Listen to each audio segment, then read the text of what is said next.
વિદ્યાર્થી મિત્રો, ખાસ કરી 14,000 કરતા મોટી ભરતી થવા જઈ રહી છે તેના માટે મહત્વપૂર્ણ અપડેટ આવેલી છે. દોડ ક્યારે આવશે? સંપૂર્ણપણે વિદ્યાર્થી મિત્રો આજે સરકારને ભલામણ કરવામાં આવેલી હતી તેના માટે મહત્વપૂર્ણ અપડેટ આવેલી છે. ખાસ કરી પીએસઆઈ અને એલઆઈડી ના લોકોને દોડ ક્યારે આવશે તેની સંપૂર્ણ માહિતી વિદ્યાર્થી મિત્રો ખાસ કરી ફેબ્રુઆરી અથવા માર્ચ એપ્રિલ કયા મહિનામાં આવશે તેની સંપૂર્ણપણે વિદ્યાર્થી મિત્રો આખો વિડીયો જોશો તો સારી રીતે વિદ્યાર્થી મિત્રો સમજાશે.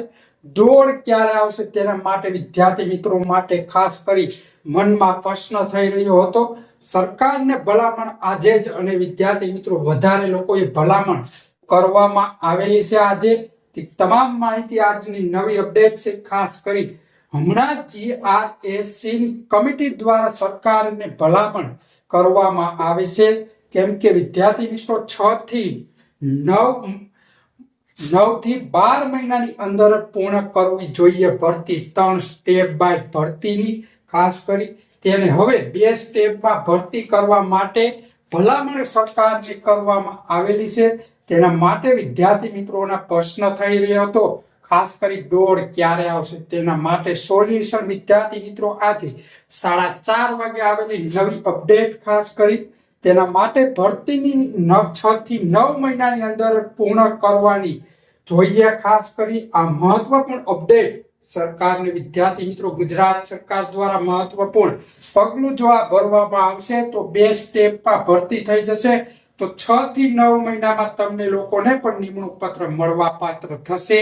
કેમ કે હાલમાં જ બધી પોસ્ટ જોતા જ એવું લાગી રહ્યું છે કે વિદ્યાર્થી મિત્રો દોડ ઝડપથી લઈ શકે છે, કેમ કે ફેબ્રુઆરી અથવા માર્ચમાં લઈ શકે છે વિદ્યાર્થી મિત્રો. કેમ કે આ 2 થી 3 જ મહિનાનો સમય વિદ્યાર્થી મિત્રો તમારા પાસે છે. તો ઝડપથી અત્યારથી દોડવાનું શરૂ કરી દેજો, કેમ કે શક્યતા વિદ્યાર્થી મિત્રો 99% કહી શકીએ, કેમ કે સરકારને આજે ભલામણ કરવામાં આવેલી હતી. ખાસ કરી પીએસઆઈ અને એલઆઈડી ના લોકો માટે ખાસ કરી દોડ ક્યારે આવશે વિદ્યાર્થી મિત્રો આ અપડેટ કેવી લાગી સંપૂર્ણપણે વિદ્યાર્થી મિત્રો લાઈક કરજો ખાસ કરી અને કોમેન્ટ કરજો, જેથી કરી તમામ મિત્રો સુધી આ માહિતી પહોંચે, જેથી કરી તમામ ઉમેદવારો ઝડપથી દોડવા માટે પ્રેક્ટિસ અને ખાસ કરી પ્રેક્ટિકલની પણ તૈયારી ઝડપથી કરી શકે. તો મળીએ વિદ્યાર્થી મિત્રો આવતીકાલે નવી અપડેટ સાથે.